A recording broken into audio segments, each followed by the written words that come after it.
tem essa ideia mesmo de algumas pessoas acharem que perdão, né, é coisa de gente fraca, ou seja, né, se me feriu, né, eu não vou ser otário, eu não vou ser idiota, eu não vou ser uma pessoa que vou me deixar ferir de novo, né, se o sujeito, né, me traiu, se o sujeito me roubou, se o sujeito, sei lá, falou mal de mim, eu não perdoo coisa nenhuma, eu vou mesmo botar pra fuder, eu vou mesmo sei lá, vou falar, vou ainda expor esse cara aí, porque, né, não é assim que se faz, essas coisas não são feitas assim, eu não sou idiota, tá pensando que tá lidando com quem?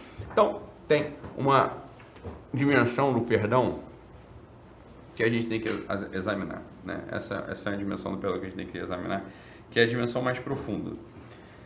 Uma pessoa que tem uma visão realmente materialista e diminuída acerca das relações humanas, ela vai ter esse pensamento mesmo, né? Vai ter um pensamento do toma lá da cá. Então, né? Se me fez um mal, se me deu um tapa, vai levar outro. Se o sujeito me traiu, né? Perdeu para sempre a minha confiança, né? Então, né? Não tem perdão, ele não tem lugar para alguém que tem uma visão materialista. Por que o perdão não tem lugar para alguém que tem uma visão materialista? Porque é muito simples. Imagina só que você seja um sujeito, e aí que está o diagnóstico, que você já tem que começar a pensar na tua cabeça acerca de como você funciona, né? Se você está apegado às coisas materiais, se para você esse mundo é matéria e poder, ou seja, se para você esse mundo é acumular coisas e acumular poder, acumular capacidades, né, de dominar, de mando, de governo, etc., realmente o perdão ele não tem lugar. Porque o perdão ele é uma entidade que é para cima, ele é supramaterial, ele é uma entidade transcendental.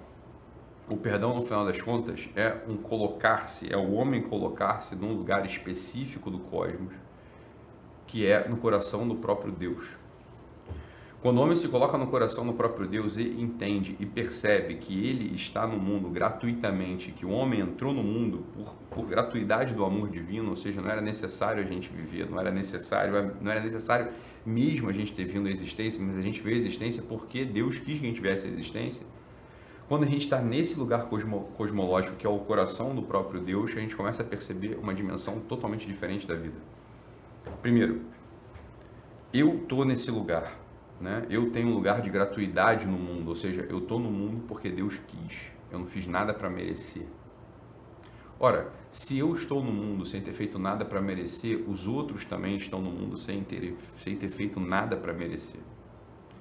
E eu recebo todos os dias uma coisa, uma realidade espiritual chamada graça. O que é a graça? A graça é a possibilidade metafísica de existência, ou seja, a gente só existe pela graça. A graça é como se fosse um tipo de alimento, por assim dizer, metafísico, um alimento transcendental que permite que eu seja. A graça é um alimento que também é dado para a gente de graça, ou seja, de modo gratuito. A gente não faz nada para merecer isso. Por que a gente não faz nada para merecer? Porque para que haja a noção do merecimento, é necessário haver a noção da equivalência. Então, por exemplo, o meu funcionário merece o salário dele, e merece mesmo o salário dele porque ele trabalha. Ou seja, existe uma necessidade do trabalho. Eu tenho uma necessidade de que ele trabalhe. Então, como eu tenho essa necessidade, ou seja, como eu tenho essa carência, eu tenho uma equivalência com ele, que também tem a carência de não ter dinheiro no final do mês. Por isso, quando ele me dá o trabalho dele, eu dou o salário para ele. Existe uma equiparação das realidades. Nós somos dois entes equiparáveis. Eu e o meu funcionário, eu e o meu patrão, e assim por diante. Agora, quando a gente está falando de um ser que é totalmente transcendental, a gente está falando do ser em ato puro, a gente está falando do próprio Deus, não existe possibilidade de equiparação entre eu e ele. Ou seja, tudo que eu recebo dele, eu recebo sem nenhum tipo de merecimento. Eu não mereço nada. Por que eu não mereço nada? Porque não falta nada nele. Você está entendendo? É como se fosse assim, não é que Deus me paga um salário porque eu presto um serviço para ele mensalmente. Não. Eu não presto nada, o máximo que eu presto para ele é desonra, é tristeza, né? Isso é o que eu presto para Deus, é isso aí é isso que eu presto. E ainda assim eu recebo isso que a gente chama de graça. A gente recebe essa realidade chamada graça, né? Então veja, se o sujeito, né, se a pessoa não tem essa visão, ou seja, se ela não tem a visão do lugar dela no mundo, se ela não tem a visão de como a graça age, ela nunca vai entender o perdão. ela nunca vai entender o perdão. Por quê? Porque o perdão que eu dou para o meu irmão, o perdão que eu dou para o meu amigo, o perdão que eu dou para o meu tio, para o meu cunhado, para o meu pai, no fundo, é um assumir-se nada diante de Deus. É um assumir-se amado gratuitamente por Deus. Por assim dizer, perdoar 70 vezes 7, ou seja, sempre, perdoar sempre o meu irmão, perdoar sempre a minha esposa, perdoar sempre os meus filhos, é um tipo de tributo que eu posso pagar, é um tipo de gratidão que eu tenho com Deus.